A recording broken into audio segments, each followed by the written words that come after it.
마태복음 13장 44절로부터 50절 말씀 우리 한 절씩 교독하시겠습니다. 천국은 마치 밭에 감춘 보화와 같으니 사람이 이를 발견한 후 숨겨두고 기뻐하며 돌아가서 자기의 소유를 다 팔아 그 밭을 사느니라. 또 천국은 마치 좋은 진주를 구하는 장사와 같으니 극히 값진 진주를 하나를 발견하며 가서 자기의 소유를 다 팔아 그 진주를 사느니라. 또 천국은 마치 바다에 치고 각종 물고기를 모으는 그물과 같으니 그물에 가득함에 물가로 끌어내고 앉아서 좋은 것은 그릇에 담고 못된 것은 내버리느니라. 세상 끝에도 이러하리라. 천사들이 와서 의인 중에서 악인을 갈라내어 다 같이요. 불못불에 던져 넣으리니 거기서 울며 이를 갈리라. 아멘.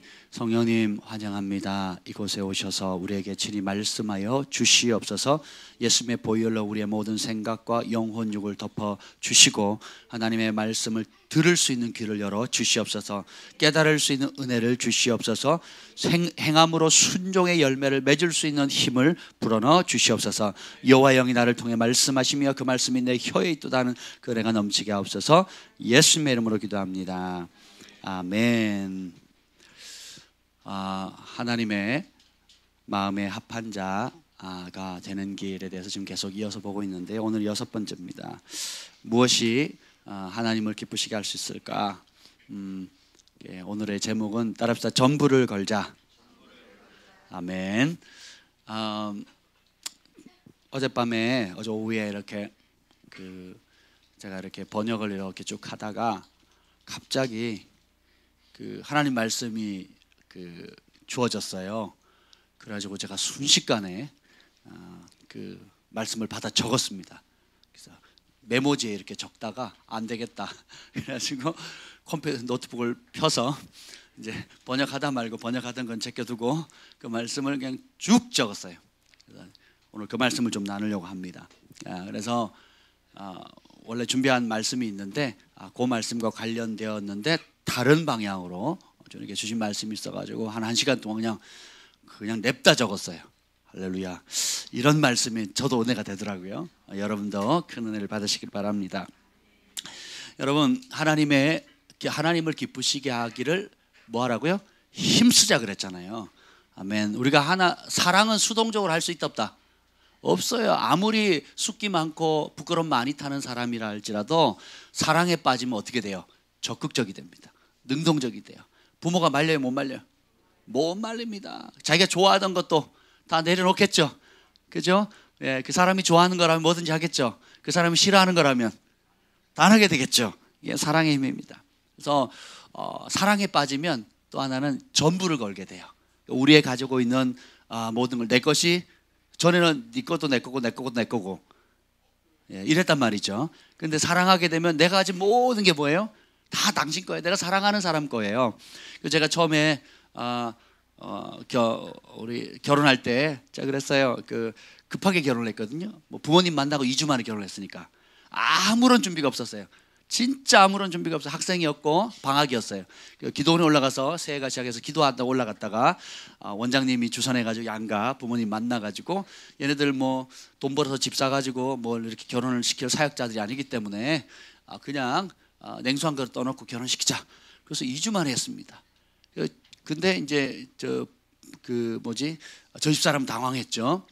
그리고 저는 너무너무 기뻤어요. 그냥 호박이 덩굴째 들어온 겁니다.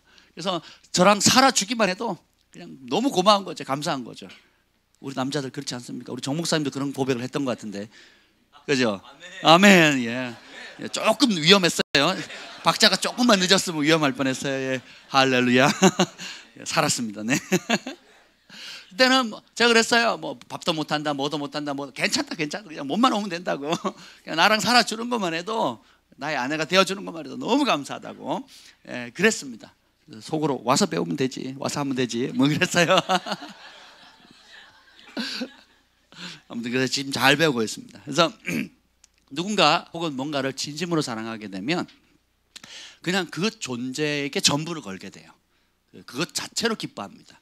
함께하는 것 자체로 기쁜 거예요. 그 사람의 다른 배경이나 학력이나 뭐 이런 연약함이나 이런 게 보여요, 안 보여요? 안 보입니다. 그냥 사랑하면 그 존재 자체를 귀하게 보는 거예요. 이게 사랑의 힘이거든요. 네, 하나님께서 우리 이 땅을 보내셨을 때에 그냥 의미 없게 보낸 게 아니에요. 정말 한 사람 한 사람의 뜻을 정해서 소중하게 만드셨습니다. 제가 지금 여기 볼펜을 가지고 있는데 여러분 누가 만들었까요? 이거를 모르죠. 사람이 만들었겠죠. 저쪽 하늘 뚝 떨어진 게 아니잖아요. 이런 볼펜도 그냥 아유 심심해서 그냥 할 일 없어서 만든 게 아니라는 겁니다. 이 손 안에 드는 이 조그만한 것도 이게 파란색 볼펜이거든요. 0. 몇 미리, 0.38mm예요. 가는 거 좋아하거든요. 이게 아주 가는 건데 이것도 특별하게 파란색에 0.38mm로 아주 정교하게 이걸 만들었어요. 그래서 일반 붉게 쓰는 그 모나미 153 몇 미리죠? 그게 0.7mm잖아요. 그게 반밖에 안 되는, 그 반 정도 되는 건데 굉장히 그 굵은 건 굵은 대로 의미가 있고 가는 건 가는 대로 의미가 있잖아요. 하물며 여러분 손 한번 보세요. 이 창조과학계의 그 박사님이 그러더라고요.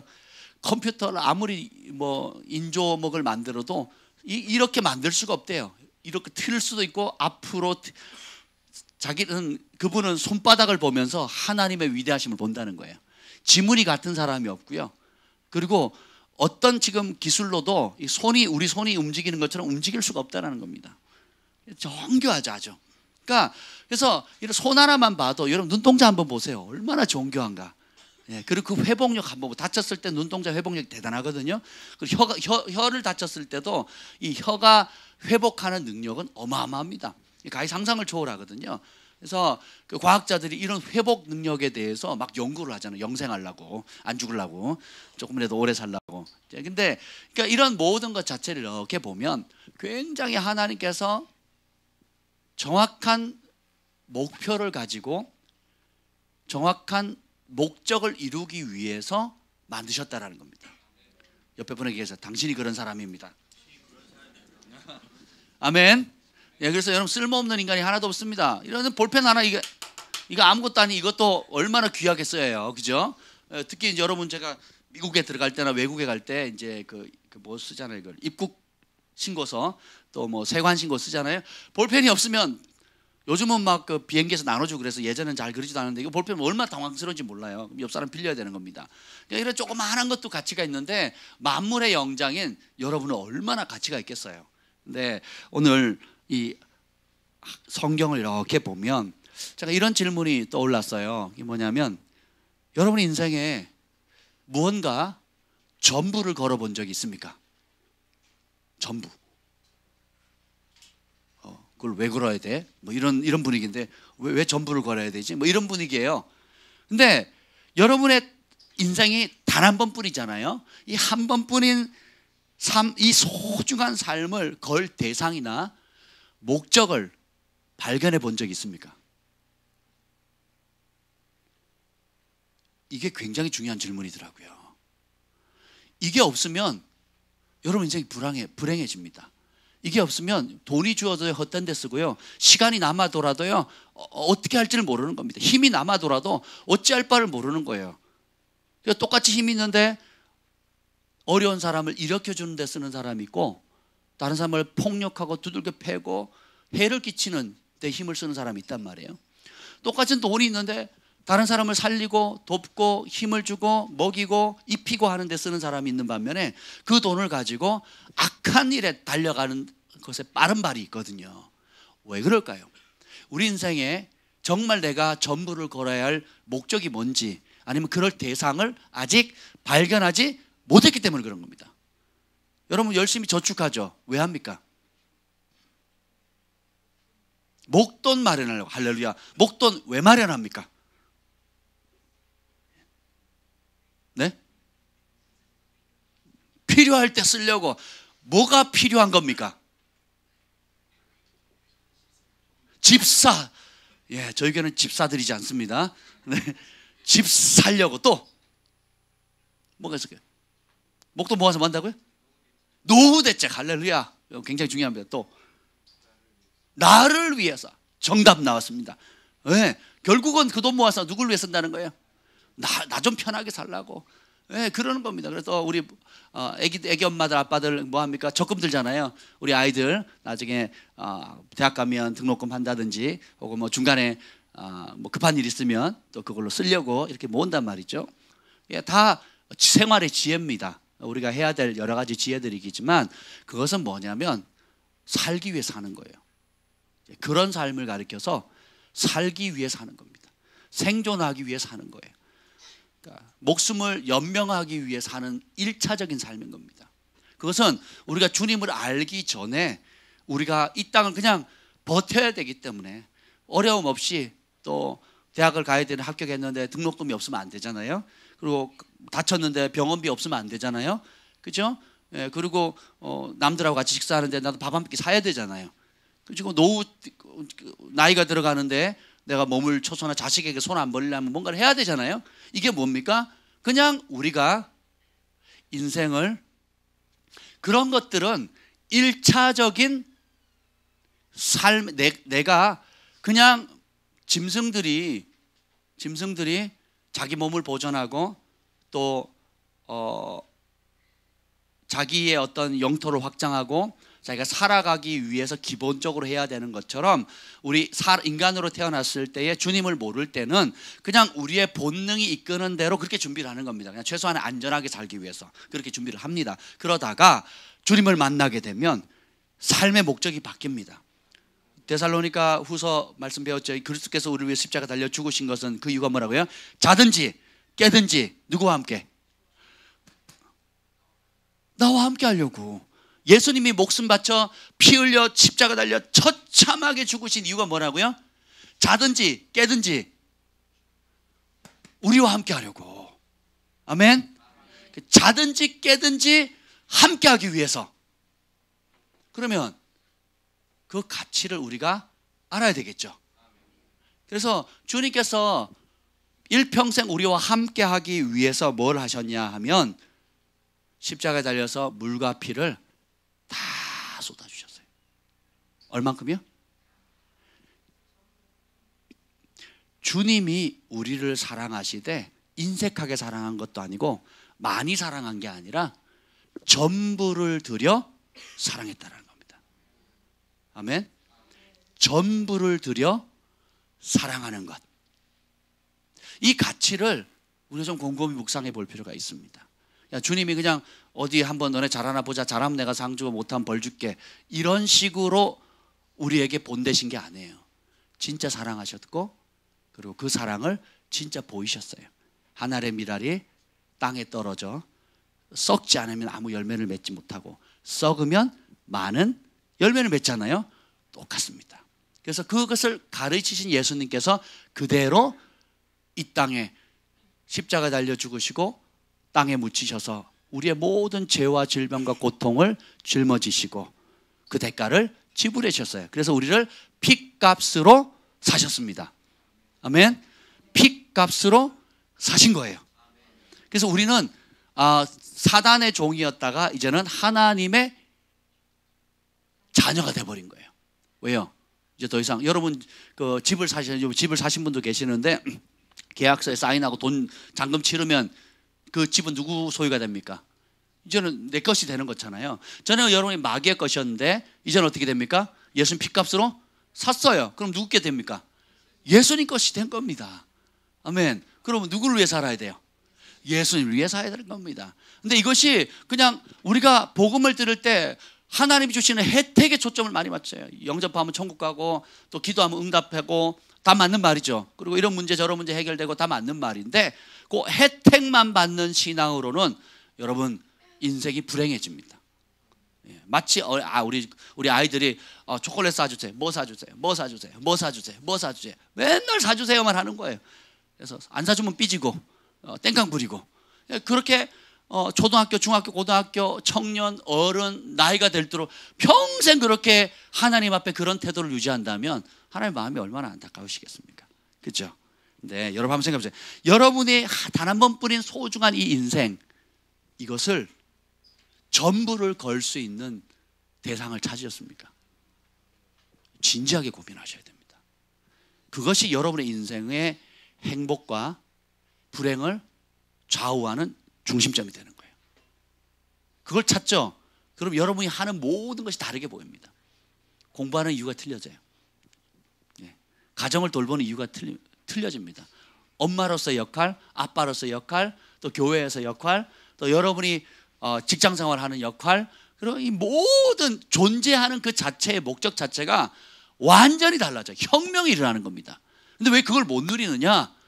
여러분들이 부분적으로 주님을 맞이하기 때문에 그렇습니다. 주님을 알아가면서 이제 과연 내가 내 인생을 걸 수 있을까? 마치 우리 남자들은 좀 단순한데 여자들은 결혼하는 당일날까지도 이 남자가 과연 날 먹여 살릴 수 있을까? 이 남자가 진짜 나를 사랑하는 거 맞나? 이 남자가 진짜 내 인생을 책임져 줄 수 있나를 계산한대요. 그런가요? 예, 제대로 했었으면 아멘. 네, 아멘. 옆에서 큰 소리가 나왔어야 되는데. 우리 인생에 전부를 걸 대상을 찾지 못하면 여러분은 계속 방황하게 됩니다. 그리고 뭘 해도 공허해요. 그래서 이거 하면 좀 행복하려나? 저거 하려면 좀 만족이 되려나? 또 자녀에게 기대하면 좀 뭐가 되려나? 돈을 좀 많이 벌어서 쌓아두면 좀 행복하려나? 아니면 남들보다 좀 탁월해서 나 멸시했던, 나 무시했던 사람들 내가 보란듯이 한번 길을 꺾어주면 행복하려나? 별의별 걸 다 해봅니다. 근데 결국은 됩니까? 안 됩니까? 안 돼요. 왜 그랬을까요? 만드신 그분이 그렇게 만들지 않았기 때문에 그래요. 우리를 지으신 그분이, 우리가 행복해 줄 수 있는 유일한 방법은 우리를 지으신 그분이 우리에게 전부를 주신 것처럼 우리도 그분을 향해서 전부를 드릴 때만 행복해 줄 수 있도록 만드셨어요. 여기 엄마 아빠들 아멘. 엄마 아빠들이 자녀를 향할 때에 인색함으로 뭘 하세요? 아니면 전부를 주고 싶으세요? 그리고 전부뿐만 아니라 할 수만 있다면 내 능력 바깥이라도 우리 아이에게 유익이 되고 도움이 된다 하면 더 해주고 싶죠. 이 마음을 배웠어요? 어느 학교에서 배웠습니까? 교회에서 가르쳐 줬던가요? 아니면 집에서 부모님이 그렇게 해야 된다 그랬습니까? 우리의 본성 자체가 사랑의 신 하나님, 우리를 지으신 그분의 존재 자체가 사랑이기 때문에 그 사랑을 받으면 그냥 자연스럽게 흘러가는 거예요. 노력하는 게 아니라는 겁니다. 애쓰는 게 아니라는 거예요. 그냥 자연스러운 거예요. 그래서 남편들이 굉장히 상실감 느끼잖아요. 왜? 나는 이 여자 좋아서 결혼했는데 애를 딱 놓으면 그 엄마들의 아내의 관심 다 어디로 쏟아집니까? 자녀들이 가거든요. 나 버림받은 느낌 많이 받았어요. 지난 20년 동안. 그 모든 아버지들의 공통적으로 느끼는 거잖아요. 근데 그 어머니의 모성애 그리고 아버지의 부성애는 가히 이게 계산이 안 됩니다. 자녀를 향해서는. 그것이 어디로부터 왔다? 우리를 지으신 하나님께로부터. 왜요? 그분이 우리를 그렇게 사랑하세요. 그 사랑을 받으면 우리가 어떻게 돼요? 우리도 그분을 향해서 그렇게 올려드리게 되는 것입니다. 오늘 제가 구약의 말씀을 찾다가 깜짝 놀랐어요. 출애굽기 25장 36절에 보면 이 하나님의 7 촛대가 나옵니다. 그 촛대가 나오는데 그걸 금을 한 덩어리를 통째로 칠해요. 통째로 쳐서 이 등잔 받침을 만들어내는데 여기 보면 이게 될라나 모르겠다 기름이 있어. 자 여기 7 촛대가 있어요. 하나님의 7명을 상징하거든요. 이걸 통째로 금으로 쳐가지고 만들래요. 그리고 이 밑에 꽃받침과 그러면 가지 6개 좌우로 3개씩 이렇게 만들려고 하는데 이 출애굽기 25장 36절에 아주 특이한 말씀이 나옵니다. 그 꽃받침과 가지를 줄기와 연결하여 전부를 뭐라고요? 전부를 순금으로 쳐서 만들고 이거를 전부를 통째로 순금으로 쳐서 만들래요. 순금으로 쳐서 만들라. 이 7 촛대는 뭘 상징합니까? 하나님의 7 영이거든요. 그럼 하나님의 7 영을 상징하는 이 불을 붙이는 이 기름을 붓고 이 불을 붙이는 이 잔, 그러니까 불을 붙도록 만드는 이 잔과 그것을 지탱해주는 이 6개의 이 줄기, 이 모든 것을 하나의 금으로 통째로 전부를 쳐서 만들래요. 제가 이 말씀을 딱 읽는 순간에 하나님 말씀이 쫙 임하기 시작하더라고요. 하나님의 7명의 충만함을 받고 싶으시죠? 예수님은 9가지 은사로 사역하신 분이 아니에요. 이사야서의 예언대로 하나님의 주 여호와의 신이 내게 임하였으니, 그래서 지혜와 계시의 영, 모략과 권능의 영, 지식과 여호와를 경외하는 영이, 이 7영이 받으신 분이란 말이에요. 근데 이 7영 우리도 사모하잖아요. 근데 이 7영을 받을 수 있는 자격, 그게 뭐냐? 전부를 내어드리는 겁니다. 그럼 어떻게 해요? 하나님이 원하시는 모습으로 쳐서 빚어지는 거예요. 하나님이 원하시는, 따라서 내가 원하는 게 아니다, 내 스타일이 아니다, 내 생각이 아니다, 내가 원하는 모양, 내가 원하는 스타일이 아니라 하나님께서 명하시는 대로, 하나님께서 보여주신 식양대로, 하나님께서 빚고자 하시는 그 모습 그대로로 어떻게 해요? 통째로 전부를 더 칠 때에 순종해야 됩니다. 칠 때에 순복해야 돼요. 부들부들해야 됩니다. 그래서 어떻게 해요? 하나님의 7영을 모실 수 있도록 온전히 자신을 내어드려야 되는 겁니다. 놀랍지 않습니까?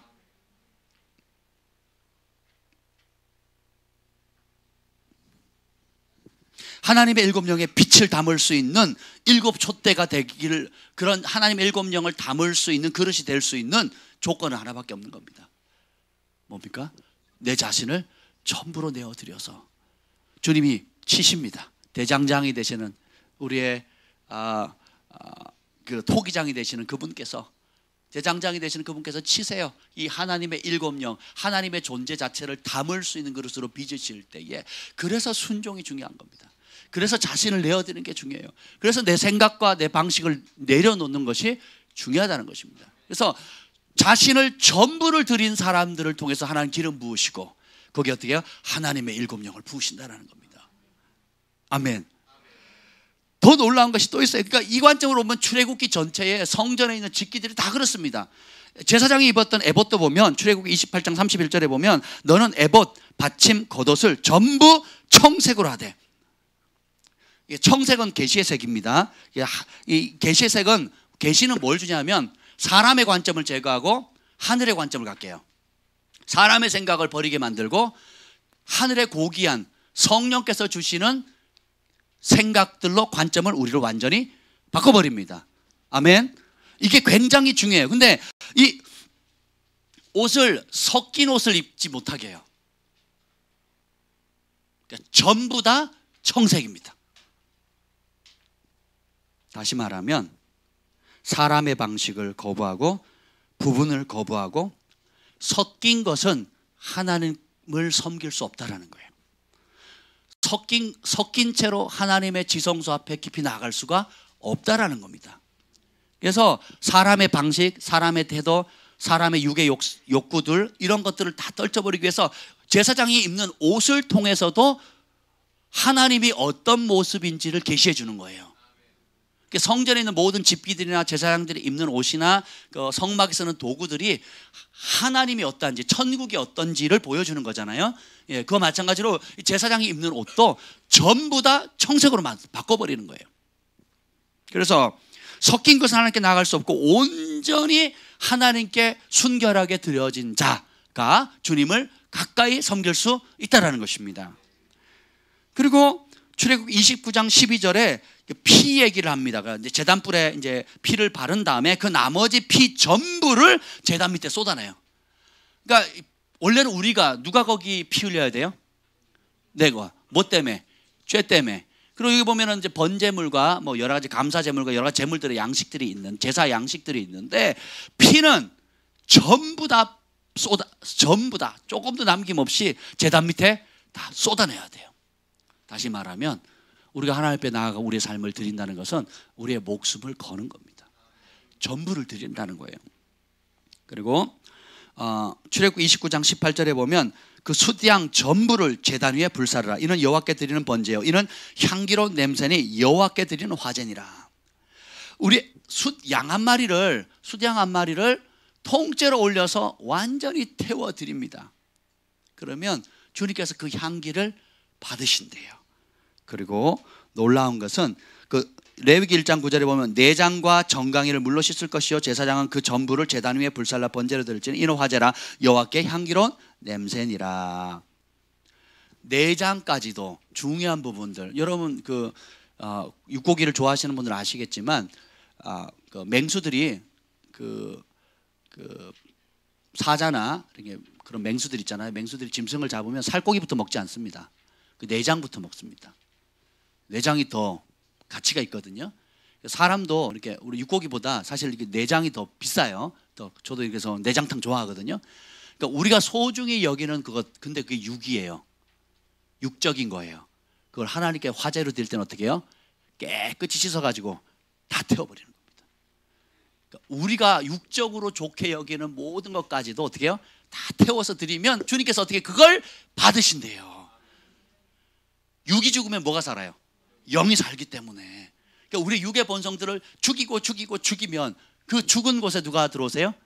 성령님 오시는 겁니다. 우리 자신을 쳐서 하나님 보시기에 아름다운 모습으로 내어드리게 되면, 전부를 쳐서 내어드리게 되면 하나님 일곱 영을 담을 수 있는 금촛대가 되어질 수 있는 것처럼 똑같습니다. 육의 속성도 마찬가지. 그래서 이 전부를 태워드리는 삶이 하나님 앞에 아름다운 향기가 된다는 것입니다.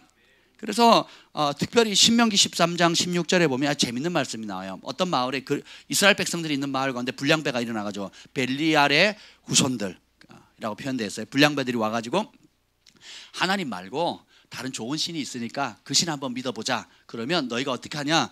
그 마을에 가서 모든 그 마을을 공격해서 그 마을에 있는 물건들을 다 전리품을 취하래요. 예, 그런 배경입니다. 그런 배경에서 신명기 13장 16절에 보면 또 그 속에서 빼앗아 차지한 물건을 다 거리에 모아놓고 그 마을에 있는 모든 전리품들을 싸워서 정복해가지고 모든 전리품들을 거리에 놓고 그 성읍과 그 탈취물 전부를 불살라 내 하나님 여호와께 드릴지니 그 성읍은 영구의 폐허가 되고 다시는 건축되지 아니할 것이라. 하나님을 대적하고 다른 신, 다른 것 의지하는 것, 다른 우상을 의지하잖아요. 그런 의지하는 건 그런 상황이 있다 그러면 그런 마을에 있는 것들을, 성읍들을 정복해가 탈취물을 다 가지고 오래요. 그 거리 한복판에 수북히 쌓아놓고 뭐 하래요? 전부를 불사를 해요.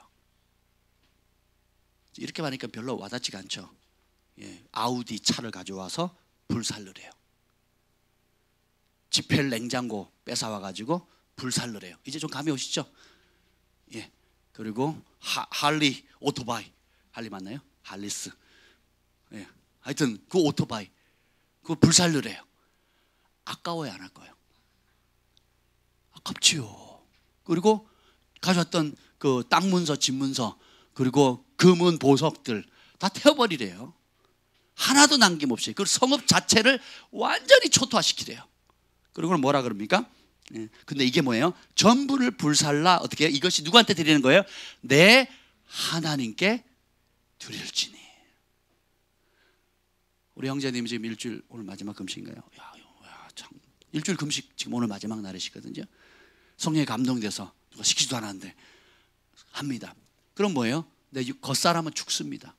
그리고 목마르죠, 배고프죠. 언제 끝나나? 끝날 날만 지금 고대하고 있습니다. 금식하면 다 그래요. 예. 근데 겉으로 보면 나는 죽는 것 같고 아무것도 못하는 것 같고 뭐 예배도 잘 못 드리는 것 같고 반응도 잘 못, 특별한 뭐 감동도 없는 것 같지만 하나님 뭘 보세요? 지금 육이 죽어가고 있는 거예요. 그리고 옛 속성이 죽어가는 겁니다. 혈기가 죽고 나는 거고 내 방식을 내려놓고 내 생각 내려놓고 그래서 어떻게 온전히 하나님께 드리기 위해서 내가 마치 그 순금처럼 주님이 치실 때에 그냥 야들야들하게 치이는 대로 모양 빚어가시는 대로 지금 맞아가는. 그리고 내가 이전에 육적인 생활할 때 중요하다고 생각했던 거, 가치 있다고 생각하는 것들을 어떻게 해요? 태우거든요. 근데 이 태우는 것이 어떻게 해요?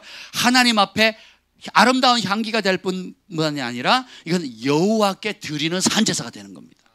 이 금식이 주는 여러 유익 중에 한 가지예요. 아멘. 축복합니다. 아멘. 마태복음 18장 32절 한번 읽어봅시다. 마태복음 18장 32절 한번 다 같이 한번 읽어볼게요. 시작.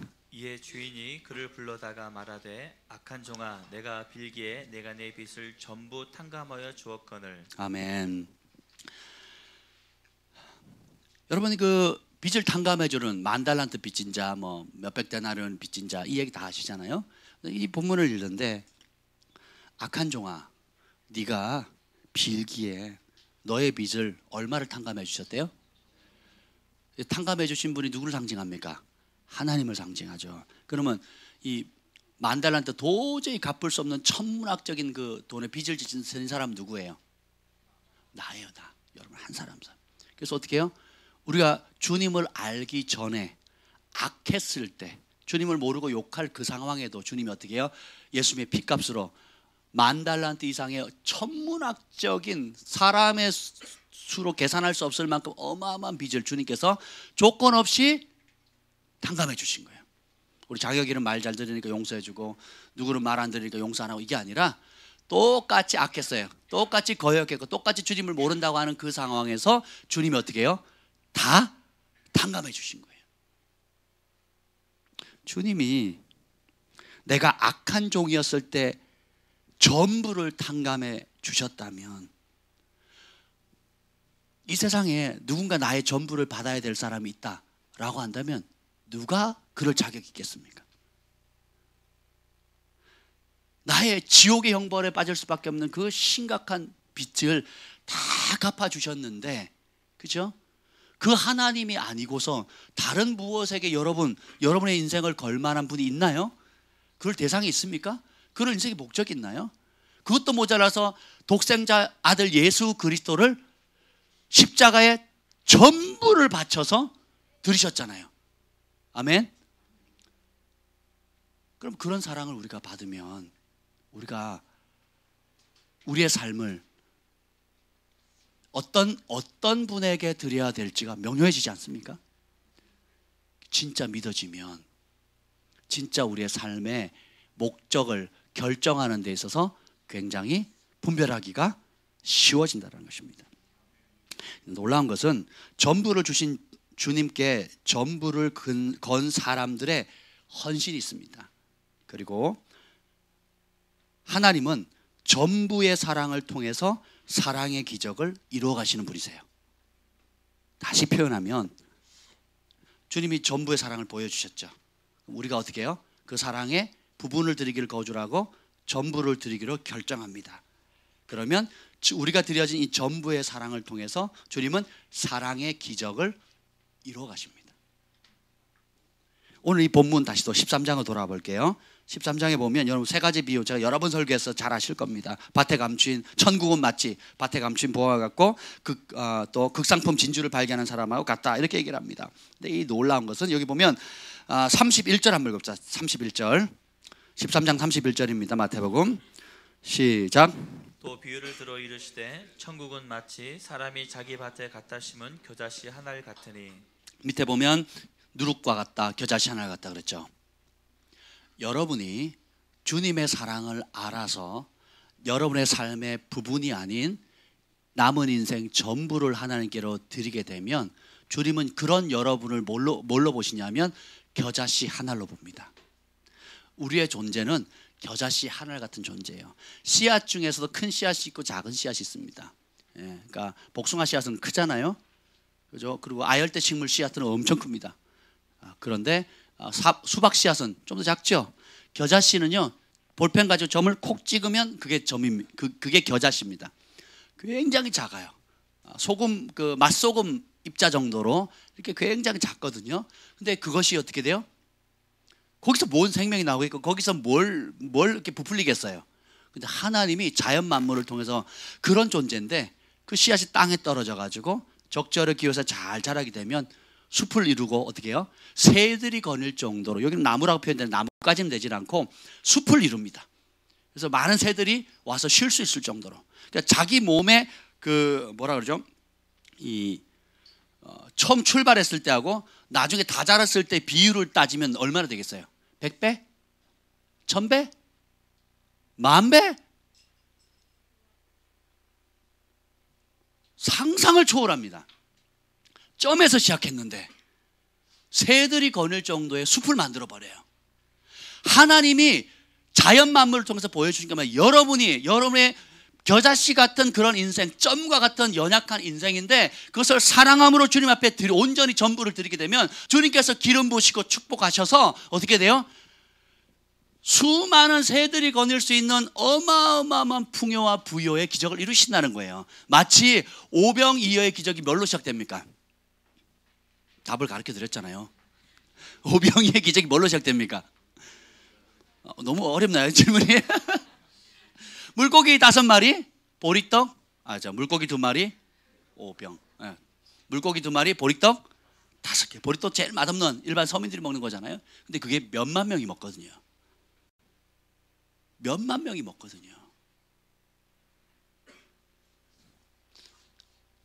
세상에 똑똑한 사람 많고 능력 있는 사람 많습니다.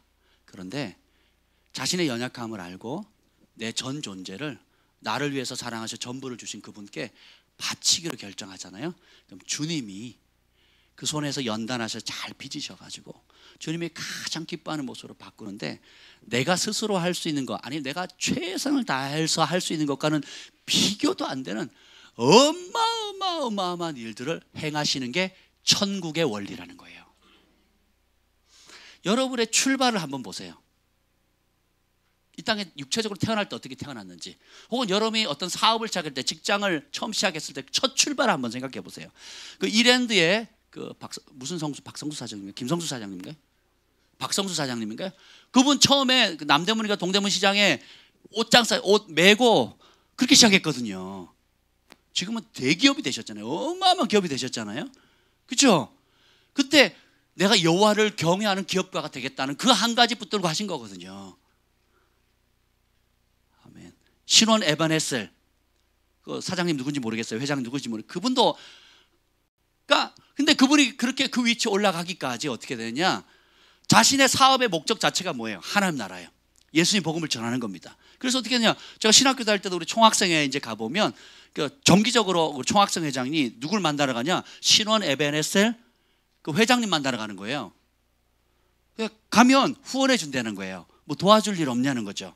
그래서 계속 도와주셨대요. 그러면 서울신학대학만 그렇게 도움을 받은 게 아니라 전국에 있는 대학들 다 도움받은 겁니다.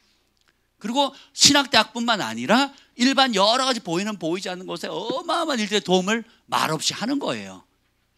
왜요? 돈 버는 목적이 예수님이거든요. 사업하는 목적이 예수님이거든요. 존재하는 목적이 예수님이거든요. 그러니까 어떻게 해요? 돈이 많게 들어오든 적게 오든 없어서 못하는 게 아니에요. 여러분, 많아도 안 할 사람 안 한다니까요. 그러니까 없어도 할 사람을 합니다. 아멘. 우리의 존재 자체는 겨자씨 같아요.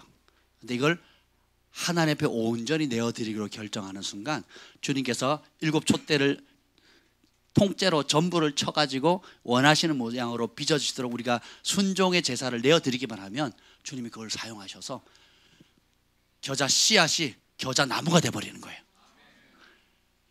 어마어마한 일을 하는 겁니다. 저는 농부의 아들로 태어나서 광부의 아들로 자랐어요.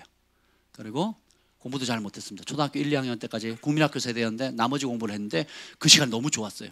나머지 공부를 하는데 왜 남는지도 몰랐고 그 남는 게 너무 좋았어요. 공부 시켜줘, 숙제 시켜줘, 학교 청소도 시켜줘. 할렐루야. 선생님하고 시간도 많이 보내. 선생님이 특별 관리 대상인 거예요. 그랬단 말이죠. 이제 그랬던 아이였는데 과학 선생님의 전도를 통해서 주님을 알게 되고 핍박 가운데 연단받게 해주시고, 그리고 그 연단 가운데 하나님이 얼마나 나를 사랑하시는지. 오직하면 제 꿈이 회사원이었겠어요. 여기 회사원들 계시잖아요. 제가 여러분 뭐 어떻게 이렇게 낮게 말하는 게 아닙니다. 저는 꿈이 없었던 사람이에요. 진짜 꿈이 없었어요. 그냥 정시 출근, 정시 퇴근만 하면 월급만 제대로 제때만 주면 직업이면 좋겠다. 아니면 좀 잘하면 기술자 돼서 내가 평생 내가 스스로 기술을 할 수 있는 뭔가 조그만 그 공돌이, 소위 말하는 공돌이잖아요. 기술자가 돼서 했으면 좋겠다. 그게 진짜 제 소박한 꿈이었거든요. 그랬던 제 자신을 주님의 십자가 사랑을 알고 나니까 주님이 원하는 대로 내 삶 드립니다. 주님 날 어떻게 쓰기를 원하십니까? 주님 기뻐하는 대로 써주세요 라고 했더니 주님께서 내가 너를 열방으로 보내겠다. 내게 열방을 구해라. 열방을 유업으로 주겠다. 할렐루야. 지금이 아멘이죠. 그때는 완전 이게 불가능한 일이에요. 저는 영어를 사랑했는데 영어는 저를 싫어했어요. 모든 영어 성적이 50점 이하였다니까요. 사람들이 안 믿어요. 지금 번역한다 그래 통역하고 있잖아요.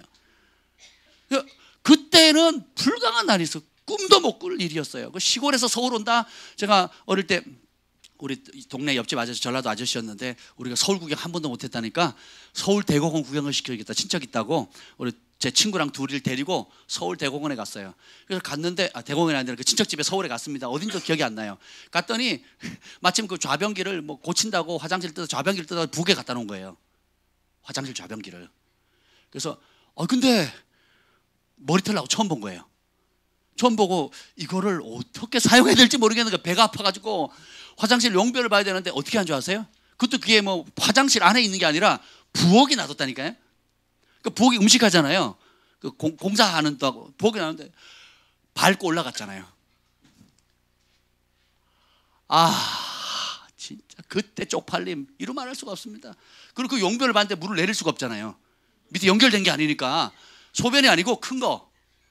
딴 데 갈 때도 없고. 그러니까 막 완전 우리 염소 새끼 된 거예요. 거기에 막 그 조카가 와가지고 시골에 이 산에 둘 데려와가지고 왔는데 가뜩이나 지금 공사 중인데다가 애가 화장실을 밟고 올라가가지고 좌변기를 밟고 올라가서 용변을 보질 않나. 그리고 거기다 큰 걸 쌌으니 이거 뭐 완전 대책고갈. 그게 저였어요, 저. 그리고 대공원에 갔는데 뭘 기계를 태워줄 줄 알았더니 그건 안 하고 그냥 말 그대로 걸어 다니면서 구경하고 왔어요. 그러니까 그것도 막 너무 좋아가지고 막 입이 막 여기까지 귀에까지 걸릴 정도로 막 그렇게 행복했었거든요. 그런데 그러니까 참 주님이 아니었더라면 얼마나 가난하고 얼마나 낮은 자존감 가운데 인생에 꿈도 없이 그렇게 살았겠냔 말이에요. 그런 저를 주님 찾아오셔서 말씀 주시고 성령께서 만져주시고 은혜 주시고 은사 주시고 능력 주시고 무엇보다도 하늘의 지고한 부르심을 주셨다는 거예요. 여러분도 다 똑같습니다. 그 주님께 붙들리니까 어떻게 돼요? 대사도 만나죠. 그리고 세계적인 하나님 사람도 만나죠. 그리고 가장 가난한 곳에 있는 사람들을 만납니다. 가장 가난한, 집이 없어서 흙집에 사는 사람, 그 흙집도 없어가지고 길바닥에서 누워 사는 사람들, 그런 사람들을 만나고 섬기고 복음을 전할 수 있는 은혜를 주시는 거예요. 그뿐만 아니라 아주 높은 위치에 있는 사람들. 내가 가난에 처할 줄도 알고 부에 처할 줄도 알고. 그 바울의 얘기가 남의 얘기가 아니라 내 삶 가운데 경험되어지는 이야기인 거예요. 왜요? 겨자씨 같은 나를 주님의 손에 올려드렸더니 주님이 그렇게 존귀하게 쓰시는 겁니다. 오늘 43절 한번 읽어볼까요? 13장 43절 시작. 그때 의인들은 자기 아버지 나라에서 해와 같이 빛나리라. 아멘. 우리 아버지께 내 삶을 맡겨드렸더니 아버지께서 이 마지막 때에 어떻게 해요? 해와 같이 빛나게 하는 상급을 장래에 주실 뿐만 아니라 이 땅에 사는 동안에 그 은혜를 주세요. 오늘 지금 내게 주어진 그 상황 속에서 해와 같이 빛날 수 있는 은혜를 주십니다. 뭐하면? 전부를, 내 존재 전부를 주님 앞에 내어드리면 그렇게 된다는 겁니다. 밭에 감추인 보화 이야기가 나오죠. 44절 한번 읽어보세요. 44절 시작.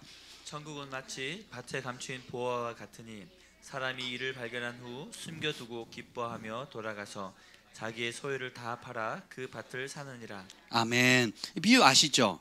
그러니까 남의 밭에 간 거예요. 종입니다, 신분이. 남의 밭에서 그 고대법에 의하면 남의 밭에서 보화를 발견하면 그 발견한 사람 것이 아니라 누구의 것이 돼요? 주인의 것이 됩니다. 그러니까 어떻게 돼요? 일단 덮어요. 왜요? 그 가치를 발견했거든요.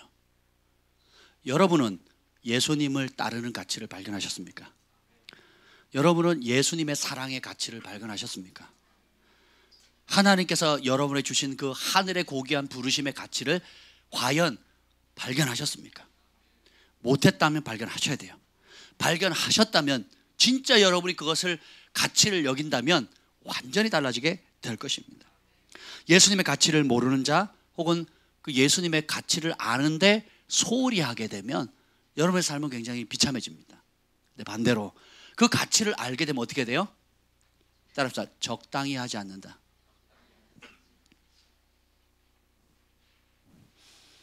여러분 그 여름에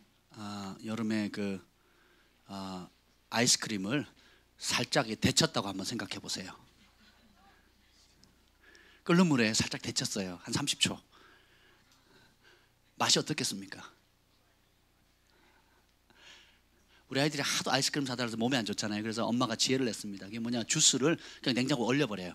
이게 빨대 아이스크림 모양에 꽂아가지고 넣습니다. 그러면 애들은 맛에 먹는 게 아니고 시원함에 먹는 거거든요. 그죠? 그래서 애들 엄청 잘 먹습니다. 근데 여러분의 삶이 하나님께 드린 것도 아니고 안 드린 것도 아니고, 하나님께 바쳐진 것도 아니고 안 바쳐진 것도 아니고, 세상에 가면 카멜레온처럼 세상의 옷을 입고, 교회 오면 교회 옷을 입고, 예수 믿는 사람 만나면 믿는 사람들의 용어를 쓰고, 안 믿는 사람 만나면 안 믿는 사람처럼 행동을 해요. 그게 뭐예요? 마치 아이스크림을 끓는 물에 데우는 거하고 똑같은 현상이 생기는 겁니다. 누가 먹습니까? 버리기도 아깝지만 먹지도 못해요. 그렇죠? 그렇게 돼버리는 겁니다.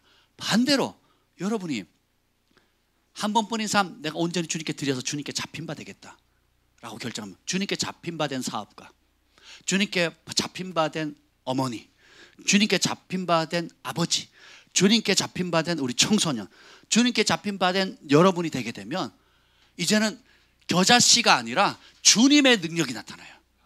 주님의 은총이 함께합니다. 주님의 축복이 함께하는 거예요. 이렇게 모두가 부름받았다는 겁니다. 그래서 어떻게 해요? 그럼 조금 우리가 해야 할 건 심플한 거예요. 믿고 신뢰하고 어떻게 해요? 전부를 드리는 겁니다. 그래서 발견하니까 어떻게 됩니까? 자, 누구의 소유? 자, 찾기 전에 이제 그 하기 전에 숨겨두고 뭐 한다 그래요? 기뻐했다 그래요. 여러분 가치를 진짜로 발견하죠? 그러면 세상이 멈출 수 없는 기쁨이 생깁니다. 전 죽었다 다시 깨어나도 일하고 싶고, 그리고 일할 때 제일 행복하고, 이게 있어야 돼요. 그게 예수님이어야 됩니다. 예수님 안에 해야 될 일이 많거든요. 모양은 다르지만 예배자든 중보자든 사업가든 학생이든 뭐 상관없습니다. 백수건 백종원 뭐 상관이 없어요. 예수님께 전부를 드리게 되면, 그 가치를 발게 되면 제일 먼저 나타나는 증상이 뭐예요? 기쁨입니다. 그러니까 기쁨이 없는 신앙생활은 뭔가 잘못된 겁니다. 그건 종교라 그럽니다. 종교. 근데 진짜 우리 예수님의 가치를 발견하면 기쁨이 넘치게 된다는 겁니다. 그리고 누구의 소유를 팔아요? 남의 거 손대지 마세요. 남이 뭐 하니 못하니 신경 끄세요. 남이 헌신하면 자기는 안 하면서 이렇게 뭐라 그러죠? 시샘하는 사람이 많습니다. 남이 극단적으로 헌신하잖아요. 사랑은 극단적으로 몰아가는 힘이 있습니다. 그래서 모든 장애물을 뛰어넘어요. 모든 불가능을 뛰어넘습니다. 그러면 사랑하지 않는 사람이 어떻게 해요? 손가락질하는 거예요. 시기하는 겁니다. 근데 보면 자기 거를 팔아요. 얼마를? 전부를 거는 거예요. 왜요? 그 전부를 주신 분이 누구예요? 주님이시잖아요. 여러분 태어날 때 뭐 손에 쥐고 태어났습니까? 돌아가실 때 뭘 쥐고 가실래요? 입에다가 10,000원짜리 하나 꽂아 드릴까요? 콧구멍에다 이렇게 쑤셔 드릴까요? 1,000억짜리 수표를 갖다 붙인들, 코에다 입에 물 손에 쥐어준들 가져갈 수 있어요? 없어요? 못 가져가는 겁니다. 그럼 뭐예요? 한 번 죽는 건 사람에게 정하신 것이고 그 외에는 심판이 있다고 그랬거든요. 그러면 심판을 맞이할 준비를 하는 겁니다. 제가 어떤 분을 놓고 기도하는데 주님 그 말씀 주시더라고요. 그분이 계속 기도해달라고 그래서 기도를 했는데 제가 대답은 안 했습니다. 주님께서 뭐라 그러는 줄 아세요? 우리 땅을 좀 가지고 계신데 이렇게 얘기를 하시더라고요. 주님은 너는 노후를 준비하지 말고 내 앞에 설 준비를 하라.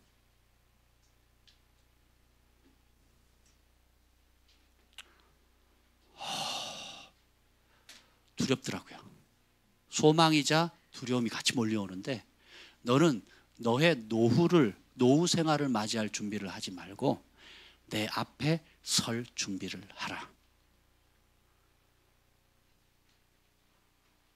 강화도에 기도하러 가는데 그 말씀이 임하더라고요. 잊혀지지가 않는 거예요. 불과 몇 주 전이었어요. 한 주 전이었습니다. 한 주 전에. 내 앞에 설 준비를 하라는 거예요. 우리는 다 주님 앞에 서게 될 것입니다. 자기 소유를 다 팔아서, 따라서 팔자. 팔아서 사는 거예요. 밑에 46절 읽어봅시다. 45절 46절 시작.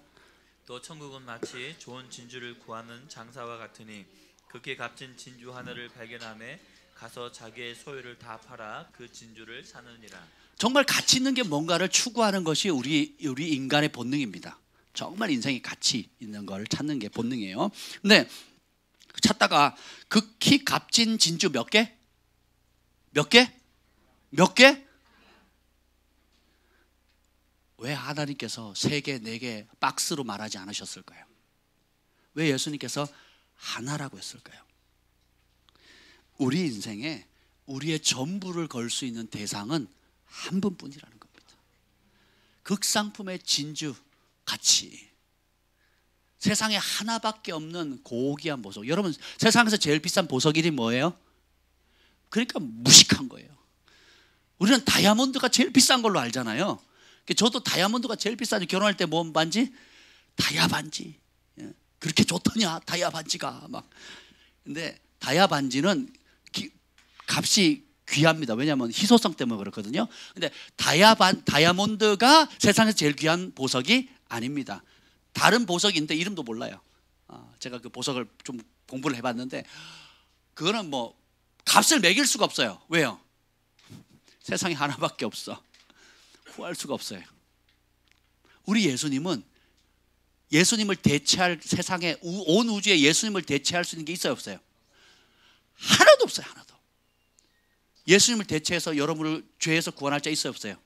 예수님을 대신해서 마귀의 세력에서 끄집어낼 자 있어요, 없어요? 예수님을 대신해서 지옥에서 천국을 이끌어갈 자 있어요, 없어요? 예수님처럼 사랑하시는 분이 어디 있습니까?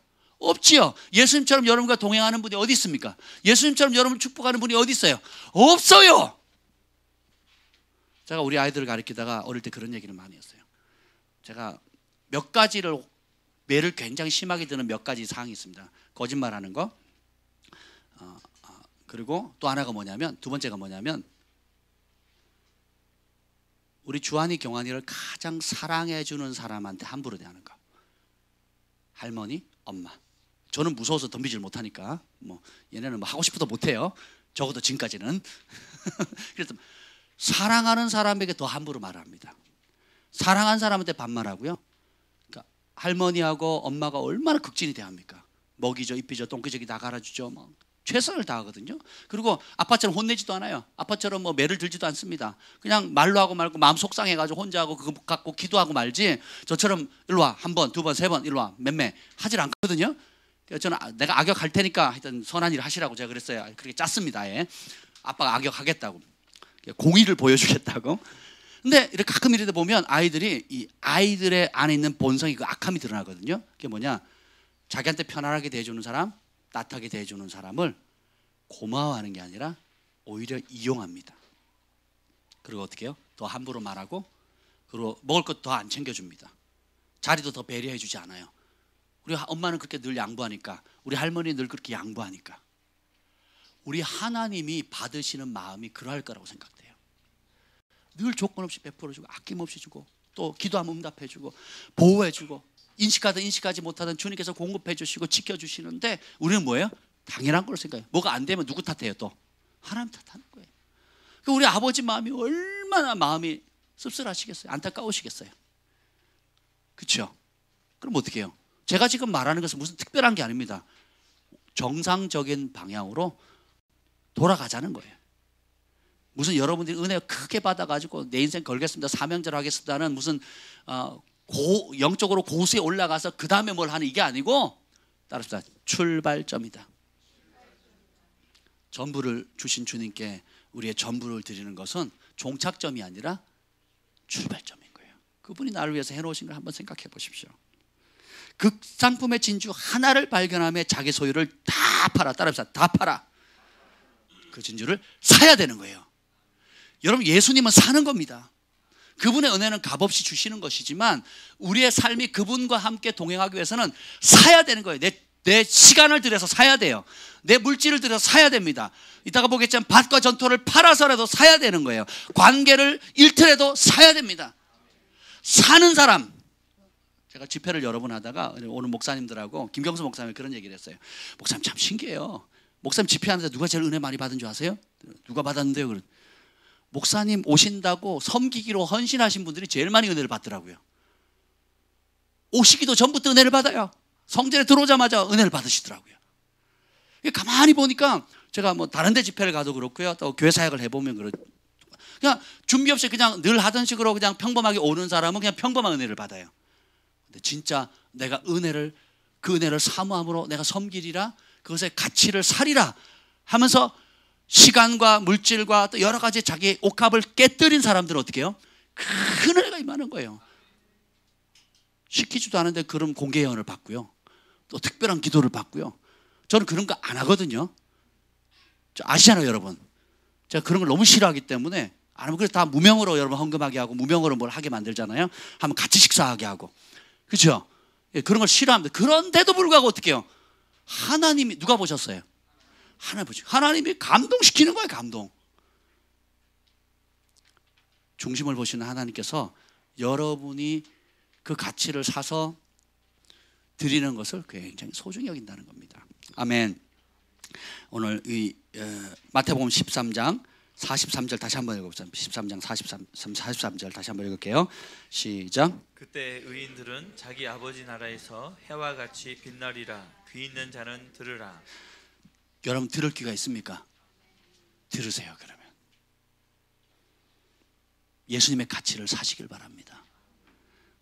우리가 뭘 드린들 그분의 가치를 살 수 있겠습니까? 자격도 없고, 우리가 어떤 노력, 어떤 헌신을 한다고 우리가 예수님께서 베푸신 은혜를 살 수 있겠습니까? 감히. 그럼에도 불구하고 주님은 우리와 함께 하길 원하세요. 그래서 어떻게 해요? 그 가치를 귀하게 여기고 우리의 인생을 걸 사람을 오늘도 찾고 계신다는 겁니다. 그 가치를 사는 사람에게는 아버지의 나라, 근데 어떤 아버지의 나라예요? 자기 아버지의 나라입니다. 우리가 하나님과 예수님과 교회를 그냥 남의 교회 혹은 건물 다니듯이 어떤 그냥 종교 생활하듯이 하나님을 부르는 사람, 종교 생활하듯이 교회를 제가 정말 이렇게 우리 교회를 사랑하는 사람은 사람들이 얘기할 때 우리 교회라고 얘기해요. 우리 교회라고 얘기를 합니다. 우리 하나님 얘기라고 얘기를 해요. 내 아버지라고 얘기를 합니다.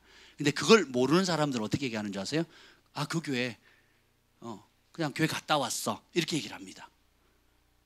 이게 일상의 작은 차이인데 마음에서 있는 게 입으로 나오는 거거든요. 그럼 어떻게 되느냐? 이후에 섰을 때 여러분이 진짜 자기 아버지 있는 곳으로 갑니다. 사단이 욕심을 통해서, 거짓을 통해서, 내 야망을 통해서 하루하루를 이끌어 간다면 여러분의 아버지는 누구예요? 사단인 겁니다. 그래서 어디로 가요? 자기 아버지 있는 곳으로 갑니다. 근데 여러분이 하나님과 예수님을, 그리고 우리 안에 계시는 성삼위 거한 성령 하나님을 여러분 인생의 진짜 주인으로 모시게 되면, 아버지로 모시게 되면 하루하루가 아버지와 동행하는 거죠. 그래서 죽으면 어디로 가요? 자기 아버지 있는 곳으로 가는 겁니다. 성경의 진리는 이렇게 심플해요. 강력한 겁니다. 여러분의 사업은 누구의 사업입니까? 여러분 자녀 누구 겁니까? 여러분의 삶 누구 겁니까? 여러분 통장 누구 겁니까? 여러분이 가지고 있는 유무형에 보이는 모든 자산들 누구 겁니까? 그러면 그 아버지가 기뻐하는 대로 드리기를 힘쓰시길 예수님으로 축복합니다. 그러면 그런 사람은 자기 아버지의 나라에서 해와 같이 빛나게 될 것이고, 또 반대로 그렇지 못한 사람은 이 밑에 48절부터 한번 읽어봅시다. 47절부터 50절, 47절부터 50절까지 쭉 읽겠습니다. 시작. 또 천국은 마치 바다에 치고 각종 물고기를 모으는 그물과 같으니 그물에 가득함에 물가로 끌어내고 앉아서 좋은 것은 그릇에 담고 못된 것은 내버리느니라. 세상 끝에도 이러하리라. 천사들이 와서 의인 중에서 악인을 갈라내어 풀무불에 던져 넣으리니 거기서 울며 이를 갈리라. 자 보세요. 어부가 바닷가에 갑니다. 큰 바다는 세상을 얘기합니다. 그 세상에서 이제 끄집어내서 나온 육지는 교회를 말해요. 자, 세상에 수많은 고기들 가운데 그물을 던져가지고 어부가 고기를 잡습니다. 다양한 어종의 고기를 잡아서 끄집어 내옵니다. 그래서 좋은 것은 그릇에 담고 나쁜 것은 버린다 그랬죠. 그죠? 이 말은 뭐냐? 일단 잡혀서 들어온 것은 어디로 들어오냐면 교회로 들어오는 거예요. 세상 속에 여러분 다 있었잖아요. 세상에 있는 많은 여러분들이 다양한 배경의 다양한 환경 속에 불교, 유교 뭐 다양한 종교 속에서 복음을 통해서 여러분들이 교회로 다 나옵니다. 이 교회 나온 사람들 가운데 어떻게 해요? 좋은 것과 나쁜 것을 가른다는 거예요. 그래서 그 가르게 되면 어떻게 되느냐? 나중에 49절 읽어봅시다. 49절 시작. 세상 끝에도 이러하리라. 천사들이 와서 의인 중에서 악인을 갈라내어. 천사들이 와서 누구 중에? 주님이 다 핏값으로 의롭게 부르셨어요. 핏값으로 의롭게 됐습니다. 그런데 용서하지 않거나 내 인생을 내 마음대로 살거나 예수님이 주인이지 않은 인생을 살게 되면 어떻게 해요? 의인 중에 악인이 돼요. 누가 선택한 겁니까? 이게 무서운 겁니다. 은혜를 받았는데, 주님의 사랑을 입었는데, 그 구원의 핏값을 받았는데, 의인의 반열에 들었는데 스스로 그 의를 미워하고 어떻게 해요? 내 욕심과 죄를 더 사랑해서 악한 길로 가게 되면 어떻게 돼요? 천사들이 마지막에 와서 세상 끝에 와가지고 어떻게 해요? 의인들 가운데 악인을 뽑아낸대요. 그런 사람들이 어떻게 됩니까? 50절 시작. 풀무불에 던져 넣으리니 거기서 울며 이를 갈리라. 풀무불이 용광로 불이거든요. 용광로 불에 서 울며 이를 갈게 된대요. 근데 어떤 사람은 자기 아버지 집에서 해와 같이 빛나는 사람이 있고, 어떤 사람은 슬피 울며 이를 갈아요. 그 특징이 그 핵심이 뭔지 아십니까? 아멘.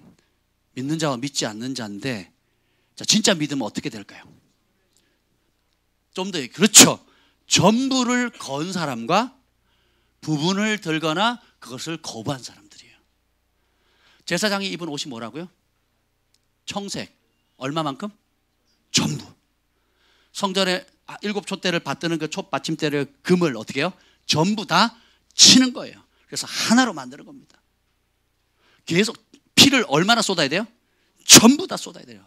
그 왜 하나님께 내장과 정강이 깨끗한 그 장기를 번제단위에 넣고 불을 태우는데 얼마나 태워요? 전부를 태워야 되는 거예요. 주님 우리를 사랑하실 때 얼마를 주셨어요? 전부를 주셨어요. 우리 그 사랑 알게 되면 우리를 어떻게 해요? 이게 과하다고 말하는 사람들이 너무 많습니다. 그래서 예수를 적당히 믿어야지 왜 그렇게 극렬히 뭐 광신자처럼 믿냐고. 여러분, 자식을 적당히 사랑하실래요? 아니면 정말 미치도록 사랑하실래요?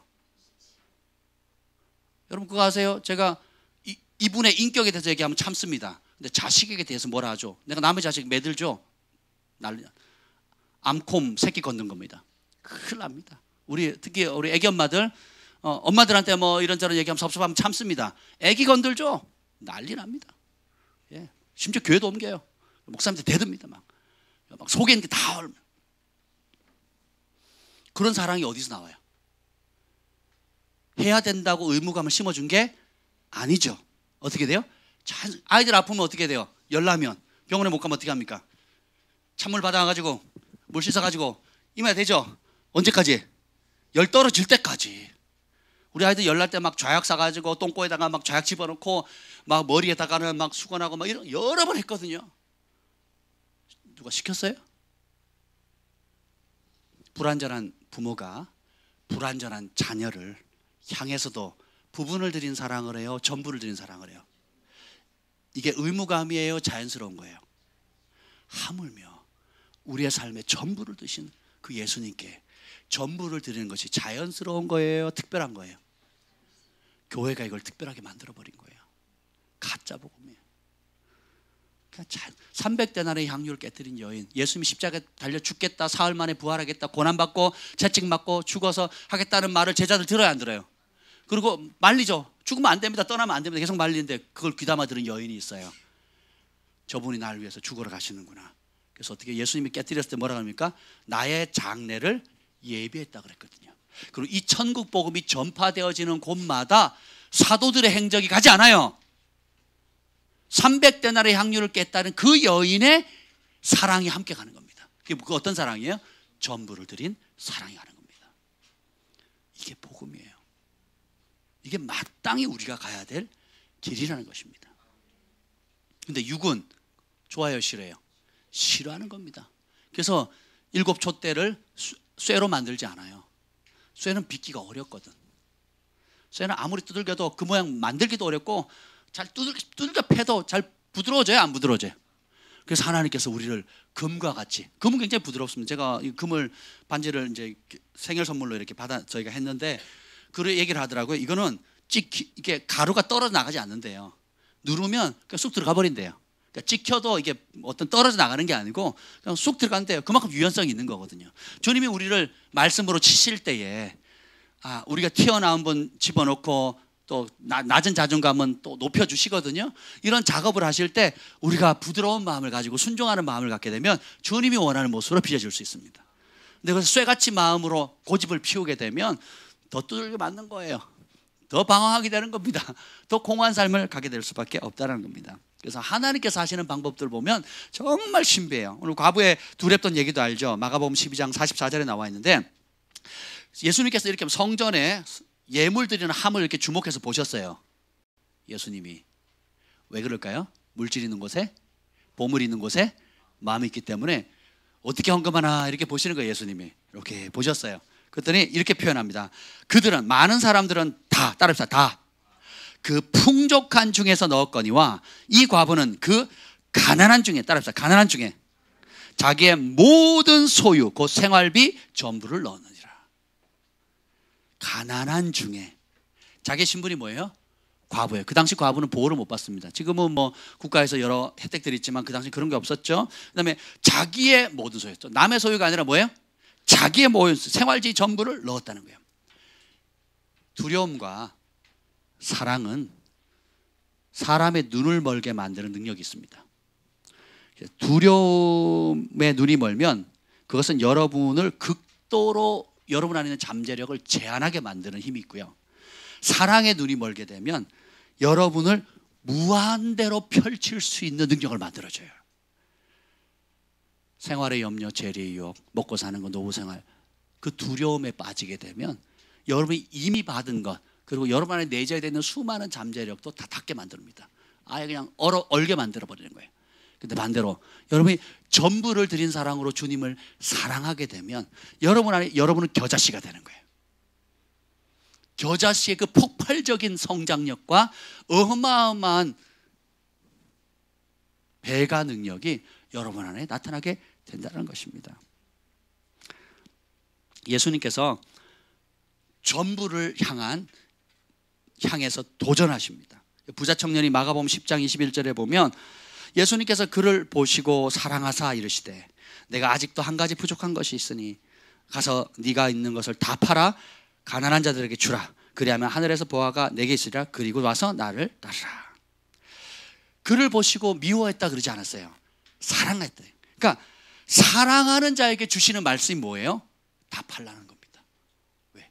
썩어질 것에 심지 말고 영원한 것을 취하라는 겁니다. 10계명 다 지켰다 그러니까 뭐래요? 종교적 열심, 의무가 부족하다는 겁니다. 그럼 10계명을 왜 줘요? 뭐 하라고? 사랑하라고. 그러니까 계명은 지키는데, 율법은 지키는데 마음이 없는 거예요. 율법으로는 흠이 없는데 마음이 없어요. 여러분 어떤 그룹에 갔을 때 제가 가끔 그런 걸 느끼거든요. 특히 외국에 가면, 교회 가면 정말 웃고 친절하게 대합니다. 내 마음을 안 줘요. 근데 반면에 또 투박한데 마음을 쏟는 사람이 있거든요. 그럼 누구랑 친구하실래요? 그런 거죠. 제가 모르고 저희 부부가 친구 집에 갔다가 주일이 돼가지고 가까운 교회를 갔어요. 그게 뭐냐면 성공회 무슨 교회였거든요. 갔더니 들어가는 때부터 분위기가 달라요.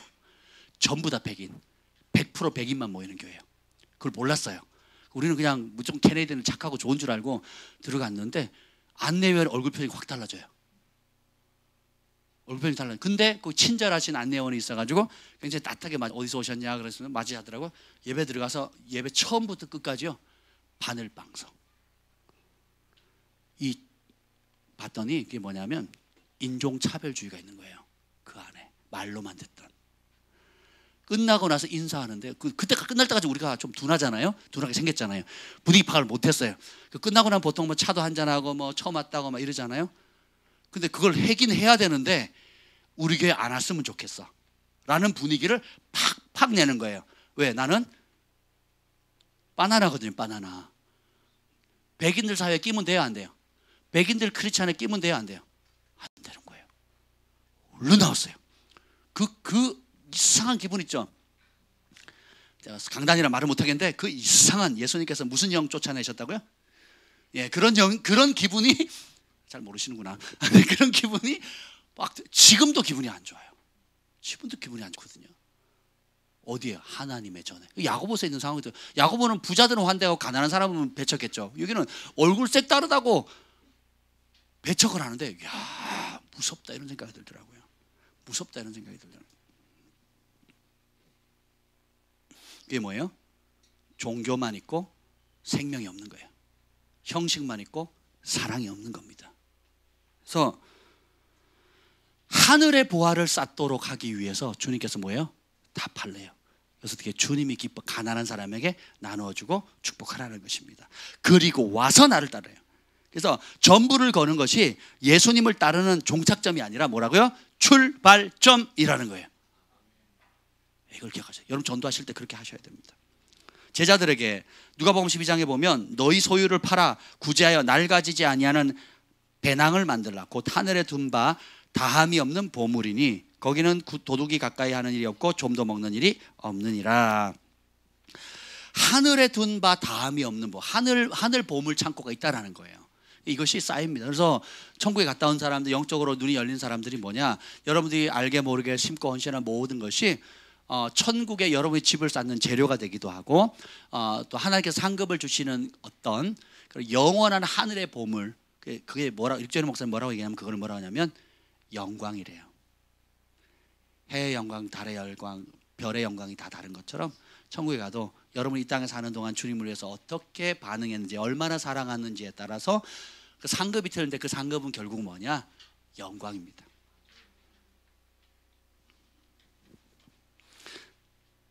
초대교회도 성도들에게 사도행전 2장 한번 읽어볼까요? 사도행전 2장 45절에 보면 또 재산과 소유를 팔아 각 사람의 필요에 따라 나눠주고, 오순절날 성령이 딱 임하니까 시키지도 않은 일을 해요. 천국의 영이 임하니까, 아버지의 영이 임하니까 아버지의 마음이 임하잖아요. 그렇죠? 그러니까 어떻게 돼요? 전에는 내 거야, 내 인생이야, 내가 고생해서 번 거고 내가 피땀을 산 거고 내가 한 거였는데, 이제는 어떻게, 이게 누구 거예요? 아버지 거예요. 그래서 아버지가 불쌍히 여겨요. 누구를? 가난한 사람을. 그래서 뭘 팔아요? 뭘 팝니까? 내 재산과 소유를 파는 거예요. 제가 강의할 때 이제 그 얘기 합니다. 이번에 부산에 갔을 때 그러죠. 빌려서 헌금하지 말라 그럽니다. 빚내서 헌금하지 말라고. 여러분이 가지고 있는 거, 돈 없으면 뭐 신발을 팔든 옷을 팔든 아니면 뭐 몸으로 봉사를 해서 돈을 벌든 알바를 하든 여러분의 것으로 하셔야 돼요. 그래야 복이 있습니다. 아멘. 사도행전 4장 34절에 보면 그 중에 가난한 사람이 없으니 이는 밭과 집 있는 자는 팔아 그 판 것의 값을 가져다가, 이렇게 나옵니다. 그 중에 뭐한 사람이 없었다고요? 가난한 사람이 없었어요. 저는 우리 교회가 이 정도의 수준으로 올라갔으면 좋겠어요. 적어도 바깥은 둘째 치고 우리 교회 안에 들어온 사람은 가난한 사람이 없어야 돼요. 영적인 복을 받았어도 가난이 없어져야 되겠지만, 가난한 사람이 들어와도 서로가 축복함으로 해서 가난 자체가 없어지는 거예요. 그 중에 가난한 사람이 없더라. 그러면 그 일을 누가 합니까? 누가 한다고요? 아멘. 우리 경진자매가 하세요. 아멘. 그 일을 누가 한다고요? 그럼 어떻게 해요? 하늘에 좀도 녹도 쓸지 않는 하늘을 보아야 창고가 쌓인다라는 거예요. 놀라운 게 봅시다. 사도행전 4장 37절 한번 읽어봅시다. 4장 37절 시작. 그가 밭이 있음에 팔아 그 값을 가지고 사도들의 발 앞에 두니라. 이게 아마 바나바 얘기인 것 같은데, 그죠? 이 보면, 자, 여기서 중요한 원리가 있어요. 하나님께 부흥이 딱 터졌을 때 마음의 감동을 따라서 자원해서 사랑함으로 자기 전토 그리고 소유를 팔아서 그것을 어떻게 하냐? 기관이나 조직에 바치지 않습니다. 성경은 기관이나 조직에 돈을 바치지 않게 되어 있어요. 어디다 바칩니까? 사도들의 발 앞에. 다시 말하면 하나님의 사람, 성령의 사람, 인격체에게 갖다 바치는 거예요. 여기 보면 우리 여기 가장들 계시죠? 아버지들 직장 가서 얼마나 어려운 일이 많습니까? 새벽에 일찍 육체적으로도 어렵고 정신적으로 스트레스도 받고, 정말 가족 아니면 몇 번이고 수십 번 때려치고 싶다. 아유, 세상 더러워서 못해 먹겠네. 이럴 상황이 한두 번이 아니잖아요. 그죠? 비 다 맞춰야 되고, 그죠? 또 갑질 당해야 되고, 어려움 다 겪으면서 어렵게 피땀 흘려 그 번 돈을 월급 받아가지고 누구한테 갖다 줍니까? 가정이라는 기관에 갖다 바치는 게 아니에요. 내가 가장 사랑하고 신뢰하고 내가 가장 귀하게 여기는 인격체인 아내에게 갖다 주는 거예요. 제가 집회 한번 갔다 오면 목돈이 들어옵니다. 어떤 데 초청받아서 가면, 그러면 며칠간 잠 못 자고 목 쉬어가면서 막 열심히 해가지고 헌금 받은 거를, 사례비 받은 거를 누구한테 줘요? 가정이라는 기관에 갖다 바치지 않아요. 나를 위해서 희생하고 중보해주고 눈물을 흘려주고 또 함께 해주고 기쁜 날 슬픈 날 다 함께 해준 내가 가장 사랑하고 가장 신뢰하는 누구예요? 아내라는 인격체, 내 몸의 절반 반쪽인 인격체에게 맡기는 거예요. 하나님이 그렇게 정하셨다니까요. 제가 번역을 하면 막 석 달을 합니다. 그리고 한 번 앉으면 보통 8시간 12시간 앉아 있어요. 시간 날 때. 시간 나죠? 그럼 날 때 해야 할 수밖에 없거든요. 저는 쭉 할 수 없으니까 시간 나면 아침에 눈 뜨고부터 밤에 잘 때가 새벽까지도 막 합니다. 막 진짜 밥도 못 먹고 할 때가 많아요. 집중될 때 해야 되니까. 그래가지고 돈을 받습니다. 그럼 목돈이 들어오거든요. 한 거에 비하면 사실 좀 그렇지만 그래도 목돈이 들어옵니다. 그 밤을 누가 샜어요? 고생을 누가 했어요? 근데 그 돈을 다 어디로 간 줄 아세요? 종교기관이나 어떤 사업단체나 가지 않습니다. 내가 믿고 사랑하고 나를 위해서 아껴주고 나를 위해 준 사랑하는 인격체에게 전부를 맡겨요. 그리고 영수증 첨부하세요 하지 않습니다. 지출 내역서 얘기하지 않습니다. 잘 쓰면 고마운 거고 잘못 써도 할 말이 있어요 없어요? 없는 거예요. 그것까지도 다 신뢰하기로 포함을 한 겁니다. 아멘? 그래놓고 자기가 돈 모았대요. 10년 동안. 맞는 말인데 저는 다르게 생각하고 있습니다. 그 돈을 누가 줬는데? 어떻게 해요? 그래서 함께 영광을 누리는 겁니다. 함께 받는 거예요. 엄청 아껴 살거든요. 진짜 아껴 쓰거든요. 근데 그 돈 또 모이면 따라합시다. 주가 쓰시겠다 하라. 그러면 언제든지 내어드리는 겁니다. 그러니까 이게 맞아요. 또 주기 맞아요. 너무 감사하지 않습니까? 그러니까 여러분 300데나리온 향유를 깨뜨린 여인은 잘 짜여진 조직에 이름 내려고 바치지 않아요. 성령의 사람, 거룩한 사람, 하나님의 사람인 예수님 앞에 깨뜨리는 겁니다. 붕이 땅 터지니까 종교기관에 돈을 갖다 바치지 않아요. 어떻게 해요? 성령의 사람, 하나님의 사람 발 앞에, 사도들의 발 앞에 놓는 겁니다. 제가 필리핀도 갔다 오고 선교지 가잖아요. 저는 기관에 헌금하지 않습니다. 그럼 어떻게 헌금하느냐? 손에서 손으로 쥐어줍니다. 저는 이재수 선교사님 오셨잖아요. 그분에 속해 있는 단체에 헌금하지 않습니다. 그분에게 하지. 왜요? 그분을 신뢰하니까, 사랑하니까. 어떻게 쓰는지 묻지도 않습니다. 어떻게 쓰라고 말도 하지 않아요. 그 돈을 가장 잘 쓸 사람이 누구예요? 선교지에서 어떤 돈이 들어오면 그 필요를 가장 잘하는 사람이 누구겠어요? 한국에 있는 사람이 선교지에 있는 사역자예요. 선교지 필리핀에 갔더니 어떤 교회가 얼마였더라? 2천만 원인가? 뭐 건축하라고 2천만 원을 줬대요. 2천만 원인가 3천만 원인가 1천만 원, 하여튼 1천만 원인지 3천만 원인지 하여튼 줬대요. 그러면서 교회에서 연락이 온 겁니다. 계속 연락이 왔어요. 뭐라고 연락이 왔는지 아세요? 거기에 들어간 벽돌이 몇 장인지 세서 보고하래요.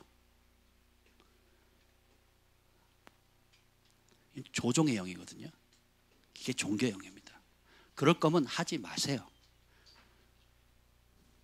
아내에게 월급을 갖다 주면서 어떻게 썼는지 영수증 첨부해라. 결혼 생활이 되겠어요? 결혼 생활이 되겠냐고요? 그런 남자랑 살겠냐고요? 뭐 돈이라도 많이 주면 괜찮다고요? 네.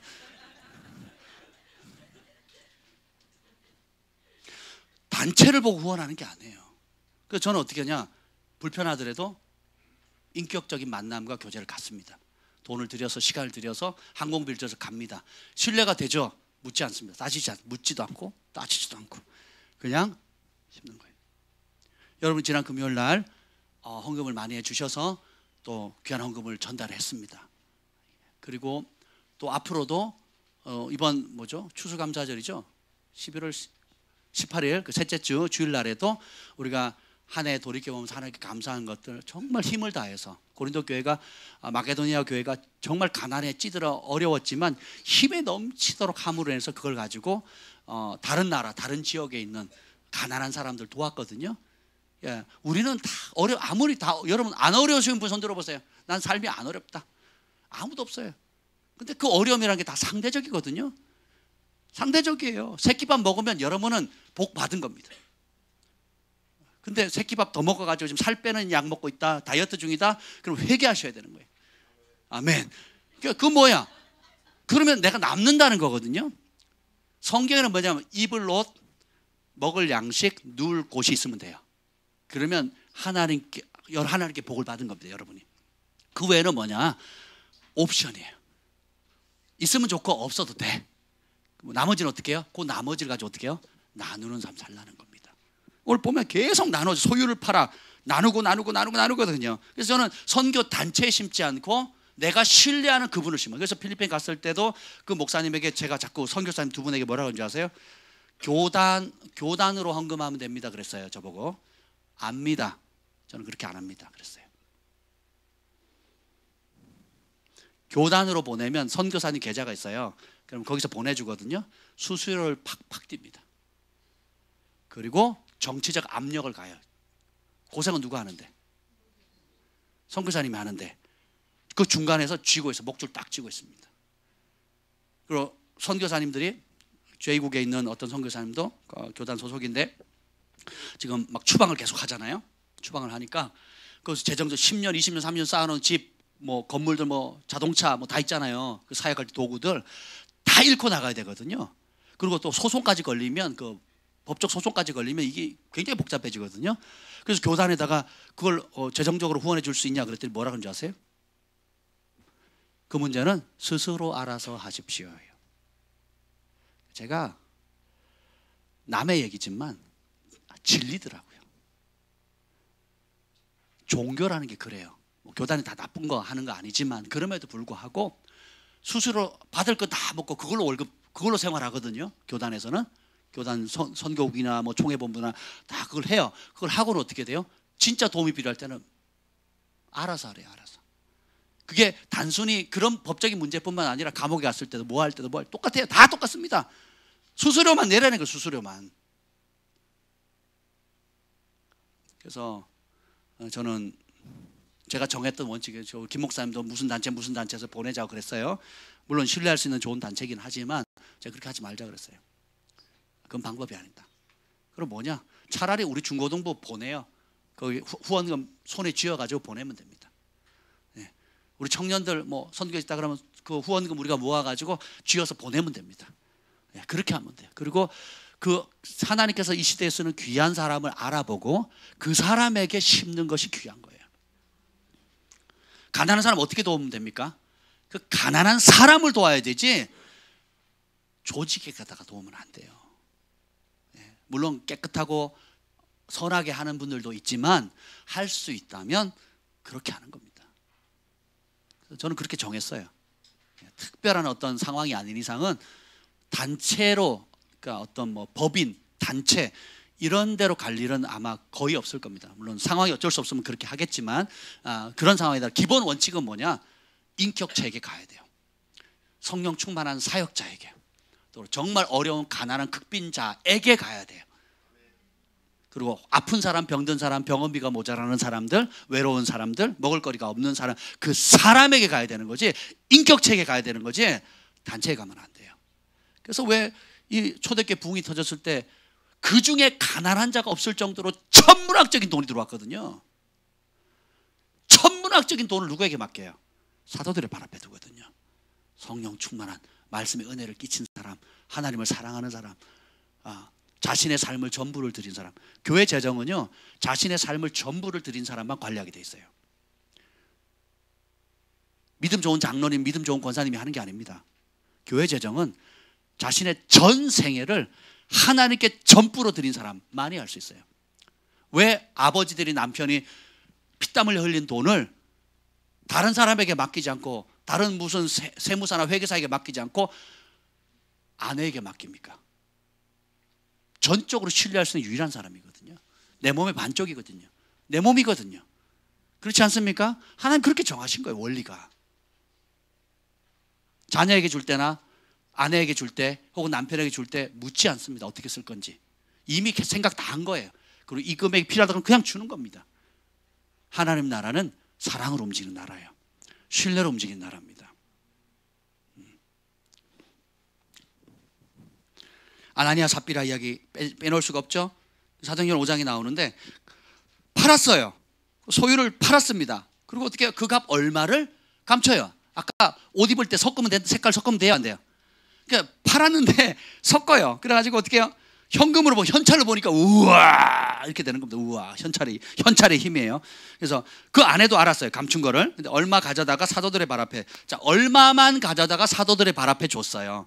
근데 놀라운 것은 베드로가 이렇게 합니다. 아나니아 어찌하여 사탄이 내 마음에 가득하여 네가 성령을 속이고 땅값 얼마를 감추었느냐. 이게 누굴 속인 거예요? 성령을 속인. 뭐가 가득한 거예요? 사탄이. 뭘 통해서? 탐심을 통해서. 그러면서 하는 말이 뭐냐면 땅이 그대로 있을 때도 네 땅이 아니었냐. 그리고 판 후에 그 돈도 누구 거예요?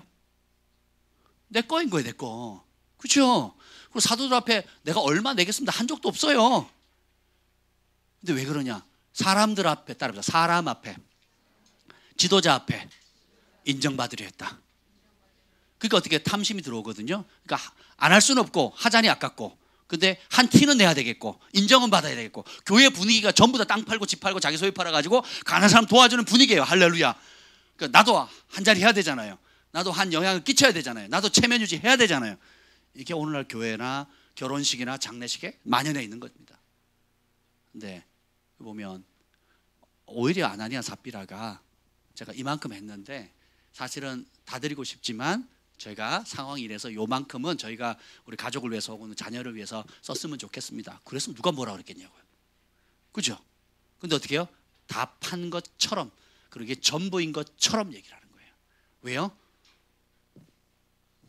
내가 드러나야 되니까. 그래서 저희가 자꾸 무명으로 헌금을 하도록 유도하는 이유가 뭐냐면 하나님 앞에 심는 훈련, 하나님께서 하나님이 주시는 축복을 실제로 받는 훈련을 시키는 겁니다. 부산에 가는데도 제가 깜짝 놀랐어요. 여러분이 지난 주일날 부산 사역팀들을 위해서 이렇게 헌금하셨잖아요. 되게 은혜가 됐어요. 제가 한 번도 얘기 안 했잖아요. 얘기 안 했는데 여러분들이 하셔가지고 굉장히 행복했습니다. 그러니까 그러면 누가 했는지도 몰라요. 어떻게 했는지 모릅니다.